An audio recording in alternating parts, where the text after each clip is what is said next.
Our top focus as of now, the United States has once again reiterated its warning that Russia could invade Ukraine at any moment. All this is happening as talks at the highest levels between the West and Russia continue, all in a bid to defuse the situation. In the latest, Ukraine has now called for a meeting with Russia and other signatories to the Vienna Document within 48 hours. Ukraine's Foreign Minister Dmytro Kuleba says that Russia had ignored formal requests to explain the buildup of troops, and the next step was meeting face-to-face to get transparency about Russia's plans. In fact, on Sunday, US President Joe Biden briefed the Ukrainian President Volodymyr Zelensky in an hour-long phone call about the conversation that he had had with Russia's Putin. That call between Biden and Putin did not achieve any breakthrough, however. Zelensky's office said that President Biden was issued an invitation to visit Kiev in the coming days to show moral support and deliver a powerful signal to Russia, but Washington made no mention of this invitation in its readout of the call. Meanwhile, US National Security Advisor Jake Sullivan issued a rather grim assessment, warning that an invasion could begin any day now and would likely start with a significant barrage of missiles and bomb attacks. Meanwhile, the German Chancellor Olaf Scholz has now arrived in Kiev in the latest bid by European leaders to defuse tensions. He will also visit Moscow tomorrow. Scholz and the Ukrainian President Zelensky are expected to talk about how Germany could help stabilize Ukraine's economy after fears of an imminent war took a toll on its currency.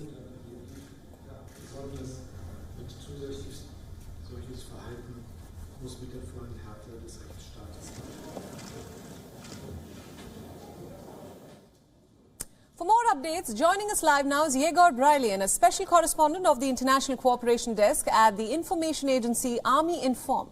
He joins us live now from Kiev. Yegor, thank you so much for speaking to us at WION and joining us at this hour. Now, we, of course, here have been tracking all the developments happening in the Ukraine conflict.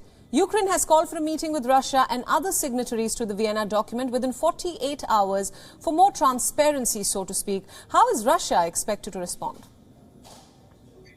Good afternoon. Thanks for having me. Well, I suppose that Russia would make no actual steps because Russia doesn't respect international law, and that's why Ukraine seeks another international support from international organizations, including OSCE, United Nations, and we hope that the West could formulate new strategy how to deter Russian neo-imperialism.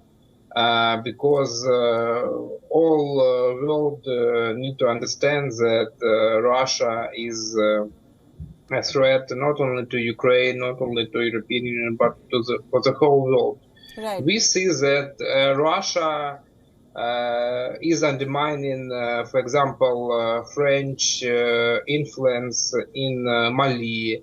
We see also Russian involvement, military involvement in Syria, Venezuela, Cuba, other regions. So, and now it's time to cooperate. And when we speak about India, for example, after 2014, when there were put some sanctions on Russia, and India have begun to trade weaponry not only with Russia but with other countries, and especially with Ukraine. So, and we may hope that it's beginning for revisiting our international cooperation. Right, of course. Just to interrupt you, just to kind of cut in there and ask the next question. Now, Ukraine's envoy to London recently backtracked on earlier remarks about Kiev being open to dropping its bid for NATO membership. So why was this U-turn in comments? Actually, my opinion is following. That was the fault of BBC journalist, and that phrase was cut from the context. The frame of Ukrainian ambassador in the UK, Vadim Prystaiko, is following. So Ukraine have attributed our integration to NATO as well as European Union in our constitution 3 years ago, and NATO position is following. So open door policy, and only 30 members of alliance can provide the question of Ukraine's membership. Right. And that's why Russia can't affect Brussels in this context. And so, we're running a bit short on time, so I'm just going to get some final comments from you, Yegor. We've also been seeing reports of Ukrainians training for war amid all the warnings coming from the West, specifically the US. What can you tell us about what's happening on ground? Well, Ukraine has got a lot of defense weaponry. For example, yesterday,